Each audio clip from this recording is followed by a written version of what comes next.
Yeah, and this is Fred Murphy again.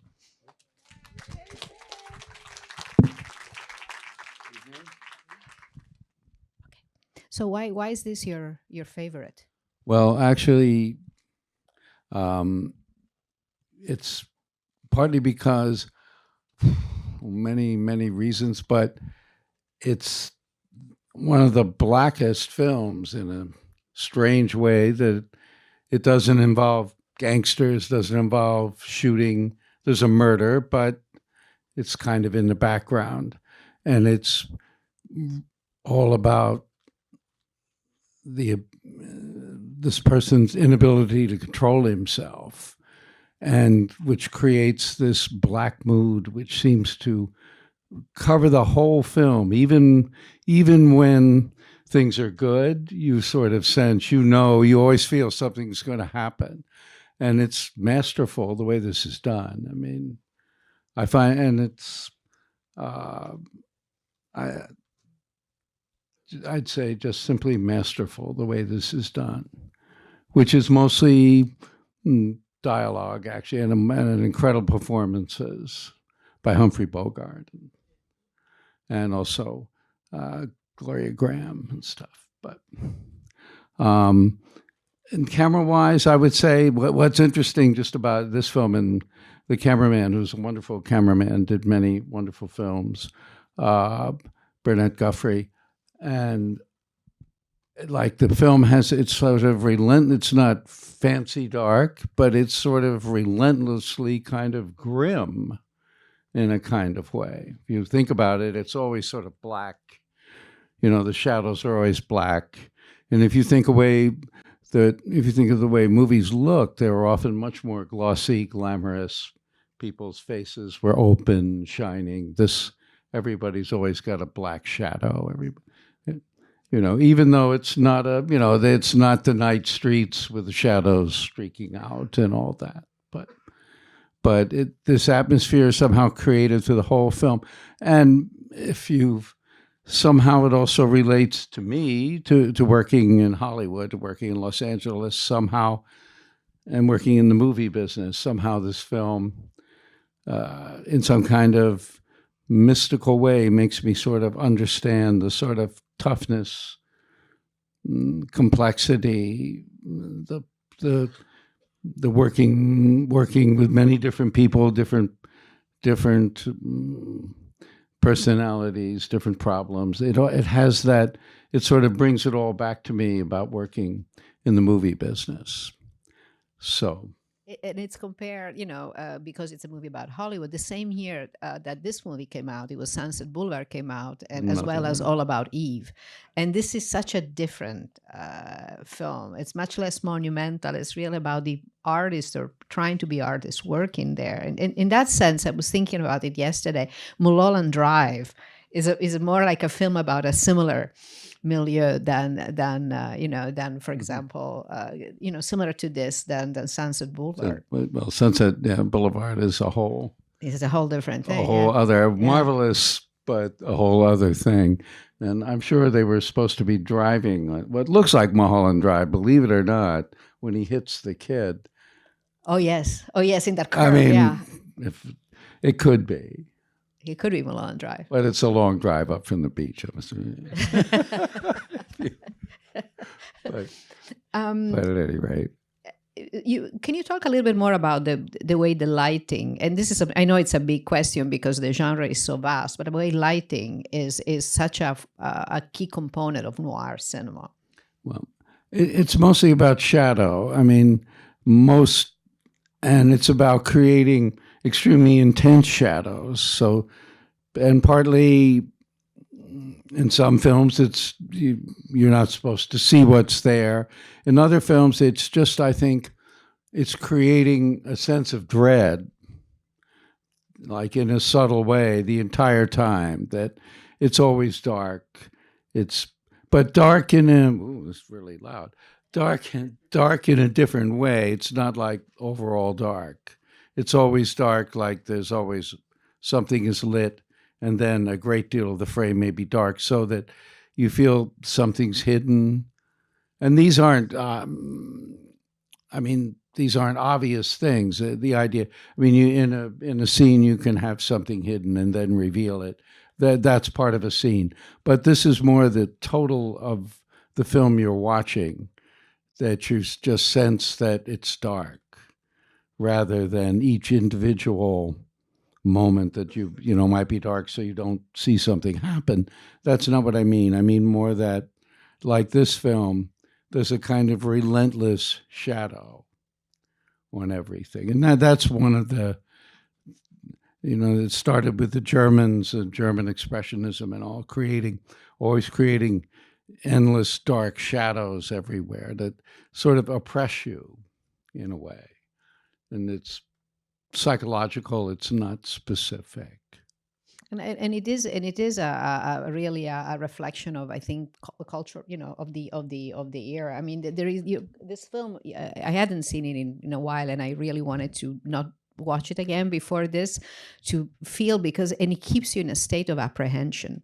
And it's not, there is not a crime, there is not a guy with a knife behind the door, but you just feel for these people, the you know. And I think, don't you think that there is also an identification in this writer that wants to write pure things and despises, you know, the cheap book adaptation that is being assigned. And Nicholas Ray, who's a filmmaker, that is the director, who is a filmmaker that, you know, struggled with this with the studios to and eventually just took off on his own to avoid being subjected to that kind of material.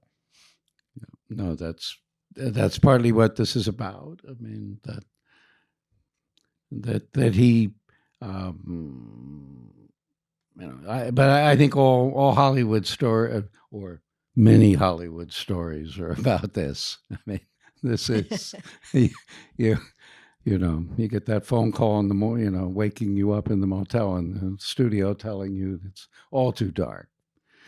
You know. It's, oh, the Oh, footage, you you mean? that. June. You've received some of those. Of course. How important is noir in your own work? In was film noir in developing your own cinematic style? Um, uh, Actually, very oddly, very important. I mean, also more in a kind of oddly a life way.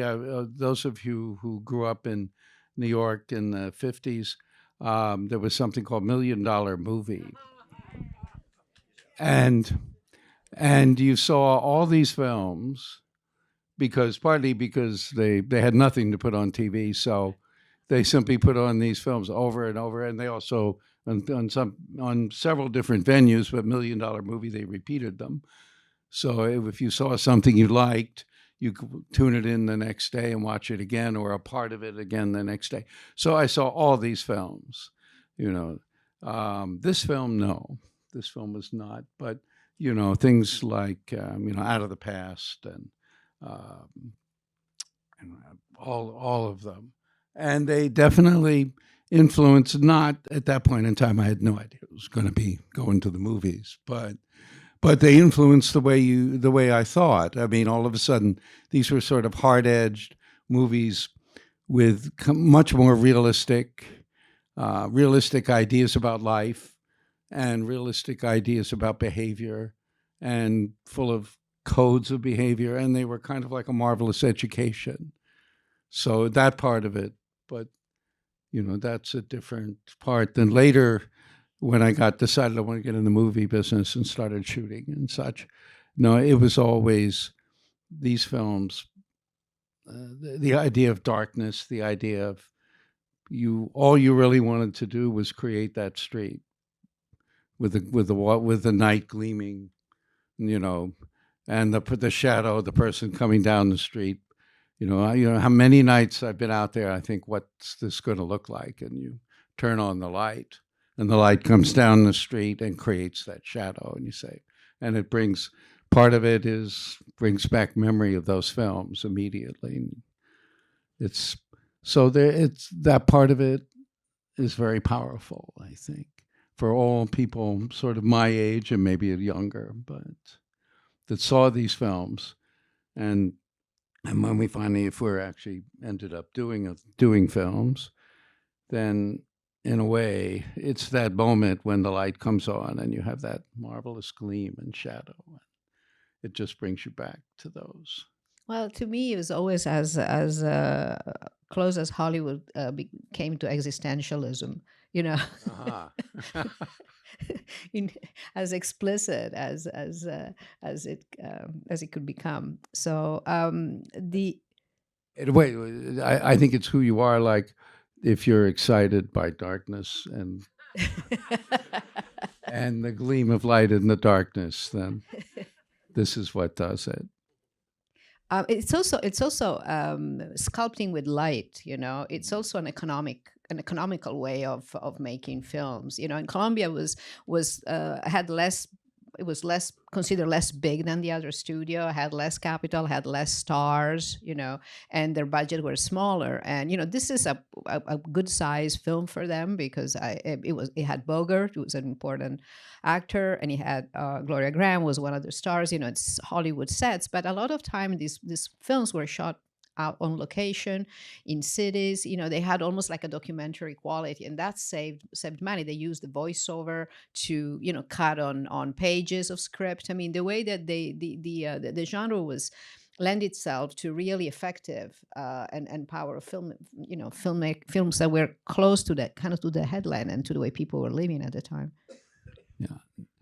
No, it's actually, but Columbia had at one point Columbia Gem of the Ocean, but Columbia was known as Germ of the Ocean. Was one of those sort of into Hollywood insult. But no, that's true. That they made some of those movies in 7 days, or 8 days, or 9, 10 days. It's quite those quite astonishing to do a movie that fast. Even a TV show, which I do TV shows, hard pressed. And this one was actually produced by Humphrey Bogart's company, as an independent company, and he wanted Lauren Bacall in the part that ended up being Gloria Graham's, and Eric Cohn went back and said, "Why not Ginger Rogers?" Now, can you imagine Ginger Rogers in this movie? And Nicholas Ray was married to Gloria Graham at the time, and it's it wasn't good. It wasn't a good marriage. They broke up back and forth a few times, and then they divorced a year or so after this. But it's all this complicated vibes are in the film. Yeah, he was only allowed to talk to her about the film while they were working. He couldn't talk to her about anything else. Her husband. In fact, there was a whole written thing from the court that you can direct me, but once you say cut, that's it. You can't tell me anything.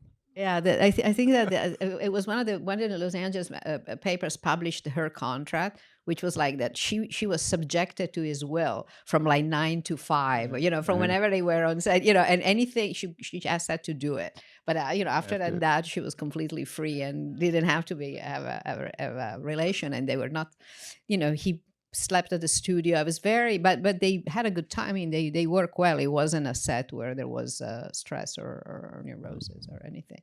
It was just that kind of situation. Yeah. Does anyone have questions? Raise your hand. I think Paul raised his hand first. Oh, Fred. We have a lot of friends here. Sitting down and seeing the film again, having seen it in the past, I thought, you're right. There's no communists lurking in the background, or Nazis, or mobsters that we don't know that we don't know what it is in film noir. Often but we know something is lurking. Well, here we discover what's lurking is this violence inside of him. But today we know this is a veteran of the war. His PTSD is just so interesting that would not have been thought about then. Mm. And I'm sure by the writer wasn't thought about then. And looking at it now, it's like a case study. That I have no answer for, but but no, that's possible. But I don't think Certainly possible. The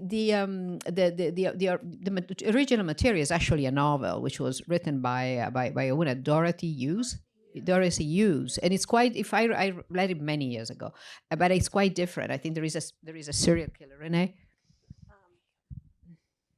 It's interesting. This is not a question, but a point of information. I picked up In a Lonely Place, the novel, a couple years ago because I love the movie. And the novel is much darker, believe it or not, than the movie because he did it, and you know from the beginning. And he is the serial killer. And the tension in the book is him manipulating everybody not to be discovered. And when he meets the Gloria Graham character, it completely blows his mind, and suddenly he's trying to actually have a relationship with a woman. And there's all this serial killer bag. The book is terrifying. and it's very short. It's more like a novella. Yeah. So it's very interesting what they did with the film, the screenwriting. I think they actually shot the part, not the serial killer. I think that was, but I think they shot the part where he was guilty, and then Nicholas Ray apparently improvised this ending with the, in a small set with the actors, because he said he couldn't believe, nobody would have believed, and nobody would have wanted to see that, him being guilty. Yeah. And No, it's that he kills Gloria Graham. yeah. He kills kills her. Gloria Graham in the end they actually shot that when he was strangling her and then Roberta. But I think it's stronger because the tragedy of these two people not loving each other, more. not being able to trust each other is so, horrible. And it just would have become much more like a common film if he had actually killed her, I think there's one there. Fred, when digital cameras were beginning to proliferate, a lot of directors and cinematographers said that they would never abandon film. They love the look of it. They love the feel of it. They love the smell of it. A lot of directors and cameramen was saying that they would never abandon it, but they did. And that's become pretty much the way that films are made. When you see a classic that's been shot on film, on a big screen, do you have even a trace of nostalgia for 35 millimeter film, Kodak?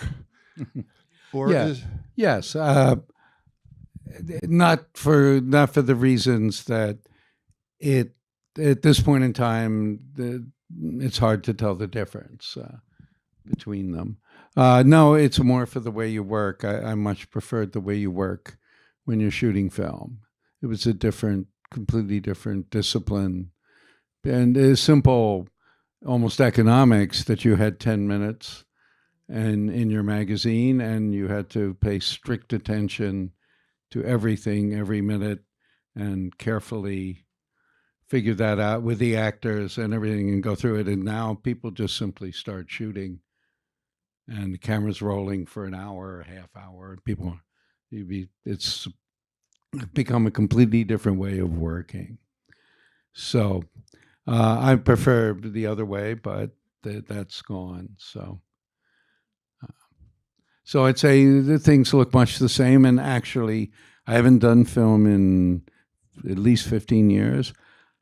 And I'd have a little trepidation doing it again because I couldn't look at the monitor and see exactly what was happening.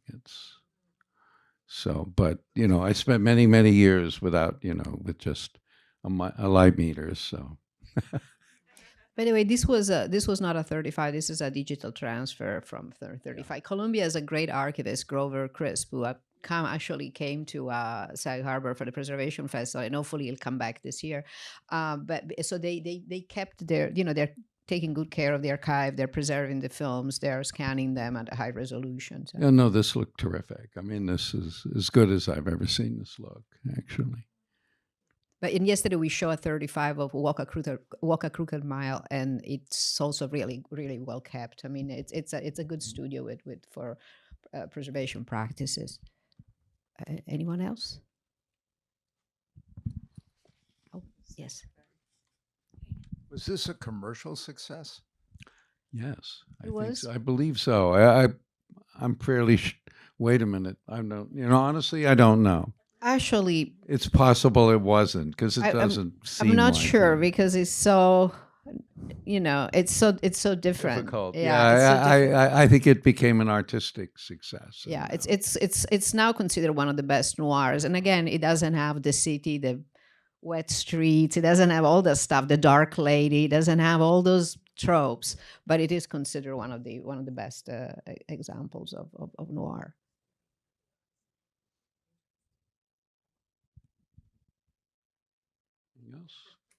Anything else? No. Thank you. Oh, no, I have a question. Yeah, I have a question because we talked about this cinematographer who actually was one of the main Columbia cinematographers. What are your noir cinematographers? The guys that you really love, the ones you think they're the greatest. There's the guy who shot Out of the Past, which I think is the most beautiful of noirs in a way. I mean, it's dark and mysterious, but it's also oddly beautiful. And that's a man who actually only shot very few, and his name, Nicholas, very difficult. Musaraka, yeah. Difficult to pronounce. I think I mean, you look at that film, and if I was him, if I was doing it, it would look no different now. The way movies look now, that movie looks like movies look, it has that grace that's somehow developed over the years. Then there's John Alton, who's in the opposite camp, who's like, incredibly, intensely contrasty and very chiaroscuro, and he's my other favorite. So between those two, they're my two favorites. Out of the Past is not a Columbia film, so it's not in this series, but it is one of the great noirs, and it has all the tropes. It has a dark lady, he has a, The meddling love man, and incredible photography. Yeah. The weary private investigator. Yes. The nasty mob guy. It's got everything. Yeah. Well, thank you again. Thank you for coming. Thank you, Fred.